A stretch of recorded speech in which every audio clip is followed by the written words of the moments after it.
بسم الله الرحمن الرحيم. الحمد لله رب العالمين، والصلاة والسلام على رسول الله وعلى آله وصحبه أجمعين، وبعد. السلام عليكم ورحمة الله وبركاته.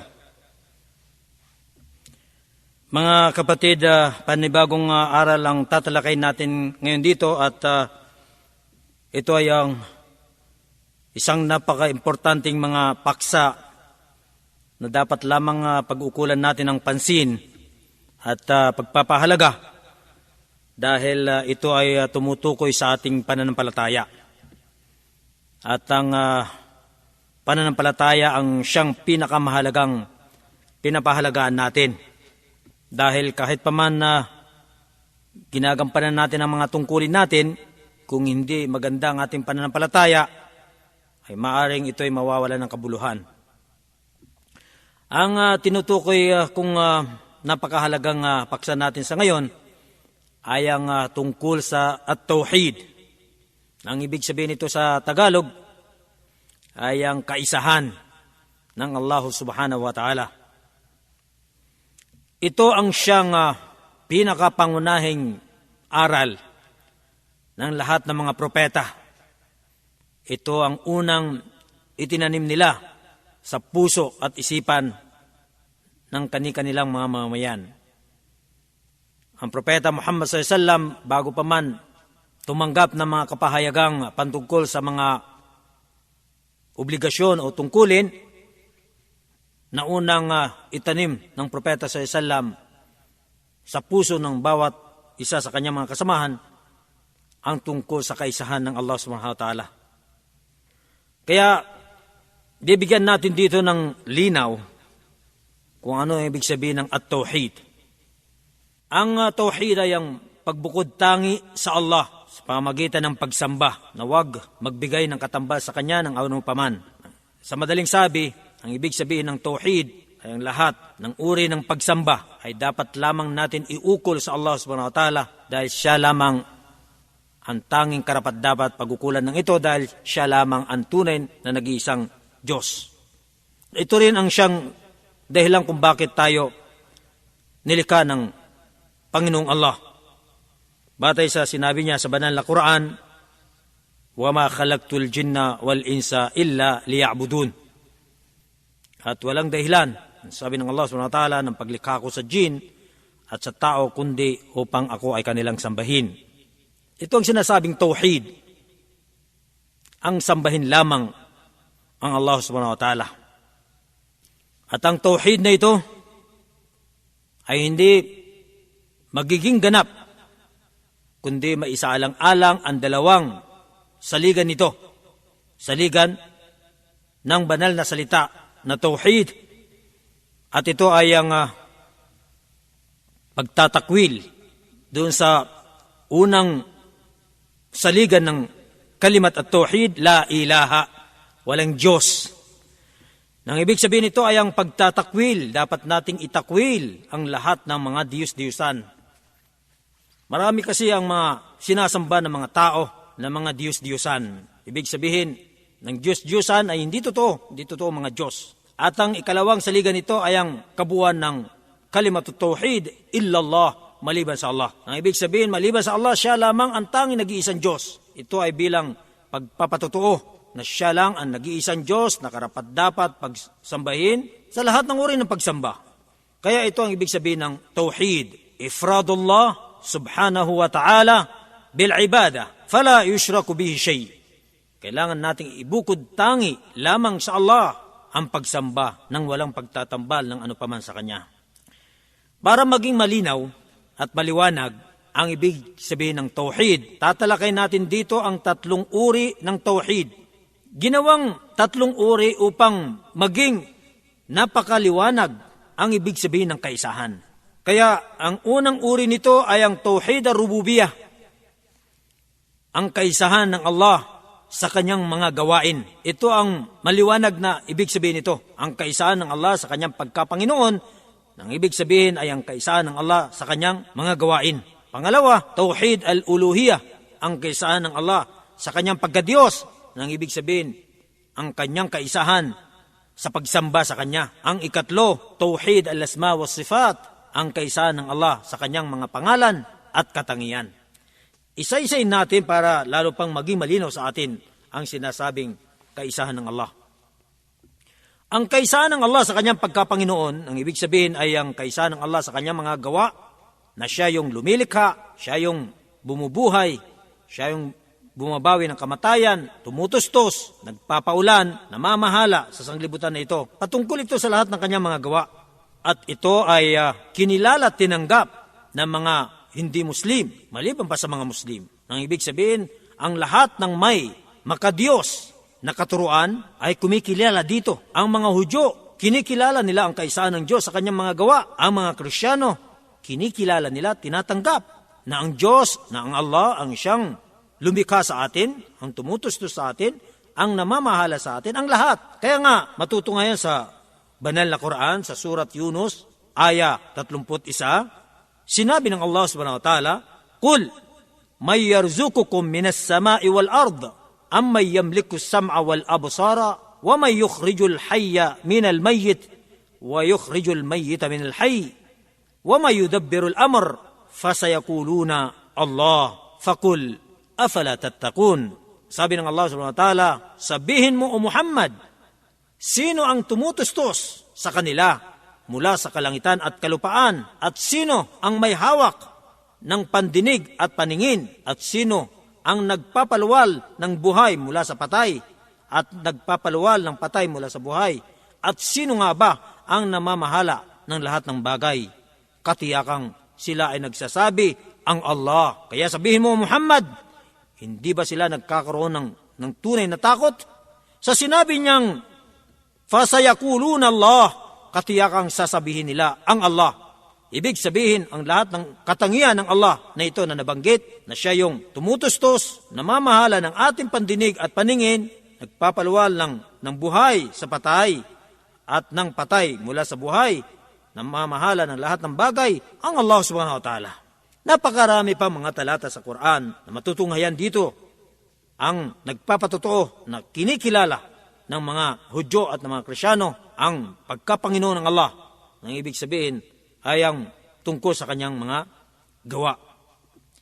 Ngayon, sa paniniwalang ito ay hindi magiging ganap hanggat hindi maisabuhay ng isang tao ang ikalawang uri ng tauhid, ang tauhid al-uluhiyah, ang kaisahan ng Allah sa kanyang pagkadiyos. Ang ibig sabihin ng kaisahan ng Allah sa kanyang pagkadiyos, at dahil nga siya ang namamahala ng lahat, ang nangangasiwa ng lahat, dapat sa kanya lamang iukol ang lahat ng uri ng pagsamba. Ito ay sinasabing tauhid al-uluhiyah, ang kaisahan ng Allah sa kanyang pagkadiyos. Ngayon, ang tanging mga Muslim ang silang nagpapatuto nito, dahil ang mga ibang pananampalataya, kahit pa man sila ay naniniwala sa unang uri ng tauhid, pero hindi nila binibigyan ng patotoo ang kaisahan ng Diyos sa pagsamba sa Kanya. Ang mga Kristiyano, kinikilala nila ang kapangyarihan ng Diyos, ang pagkapanginoon ng Diyos, pero hindi nila ibinubukod tangi sa Kanya ang pagsamba lamang sa Kanya, dahil sumasamba sila ng iba pa maliban sa Diyos.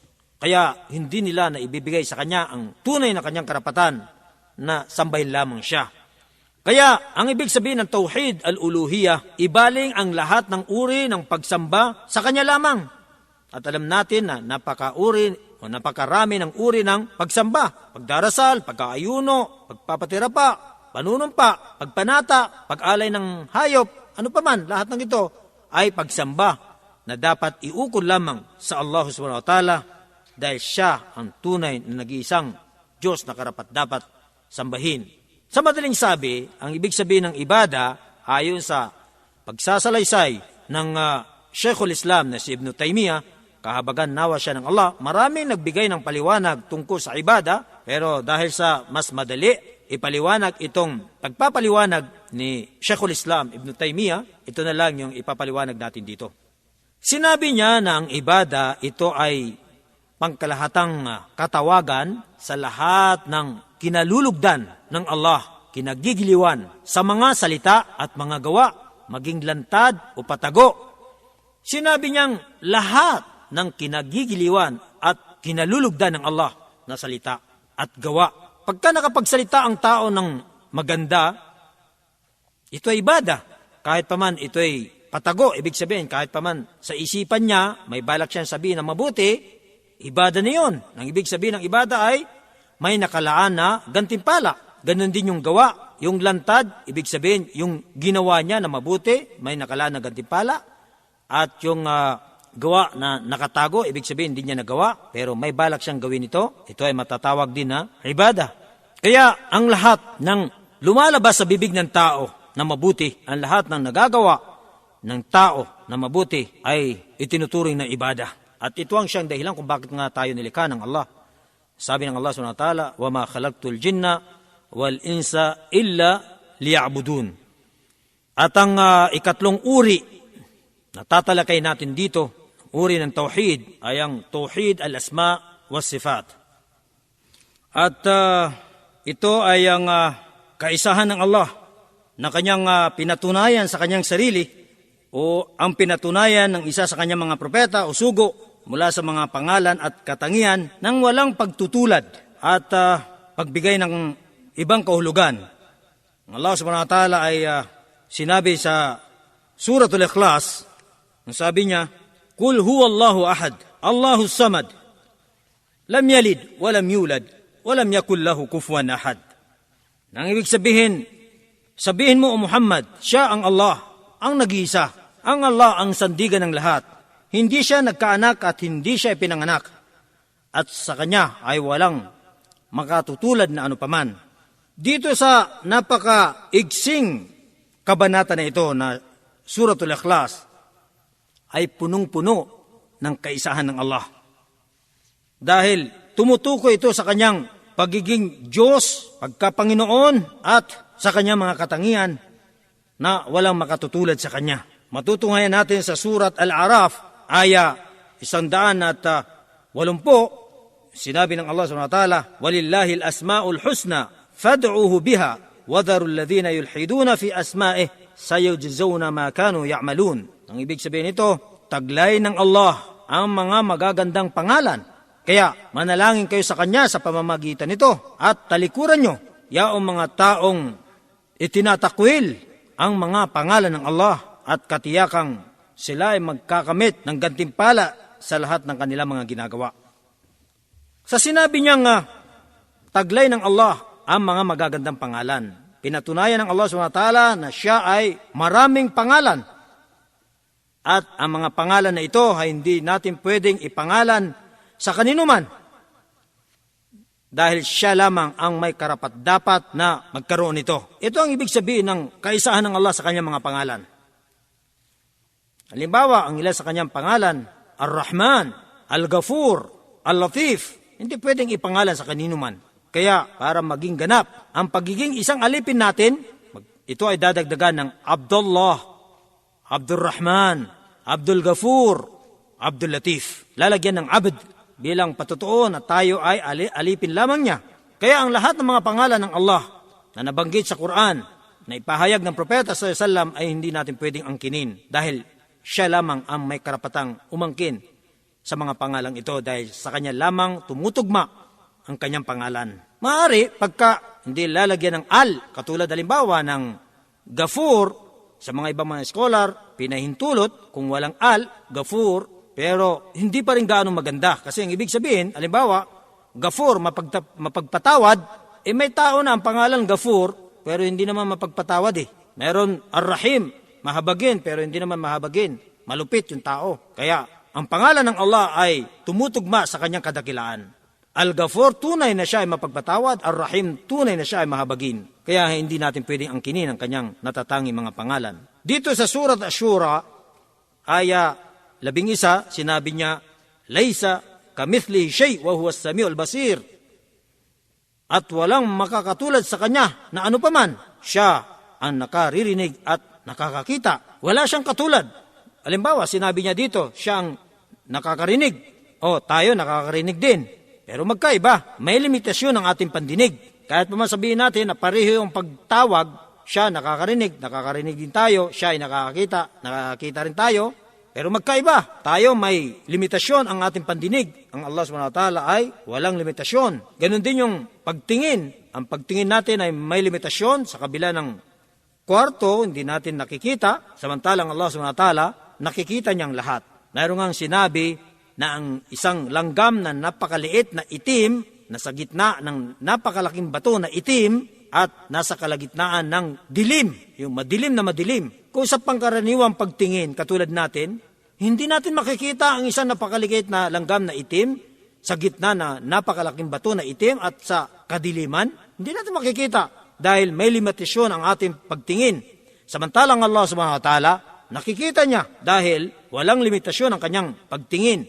Walang limitasyon ang kanyang pandinig. Kaya ang katangian ng Allah ay naiiba. Hindi natin pwedeng angkinin ang kanyang katangian. Ito ang ibig sabihin ng kaisa ng Allah sa kanyang mga pangalan at katangian. Kaya halimbawa, si Al-Imam Malik, nung siya ay tanungin tungkol sa pagtaas ng Allah subhanahu wa ta'ala sa kanyang trono, thumma stawa 'ala al-'arsh. Pagkatapos ay pumaibabaw siya sa kanyang trono, tinanong siya anong ibig sabihin ng pumaibabaw. Paano? Ang sinabi ni Al-Imam Malik, ang pag-ibabaw ay kilala, alam natin. Alam natin yon. Pagka ikaw natin sa isipan, pumaibabaw, malinaw. Pero kung paano, hindi. Yun ang hindi natin alam. Paano pumaibabaw? Yun ang hindi natin alam. At ang paniniwala dito ay obligado. Obligado nating paniwalaan ng Allah subhanahu wa ta'ala ay pumaibabaw sa kanyang trono, pero kung paano, hindi natin alam. At ang pagtatanong tungkol dito, sabi ni Imam Malik ay bid'ah. Wala sa Islam. Ito ang ibig sabihin ng Tauhid al-Asma wa Sifat.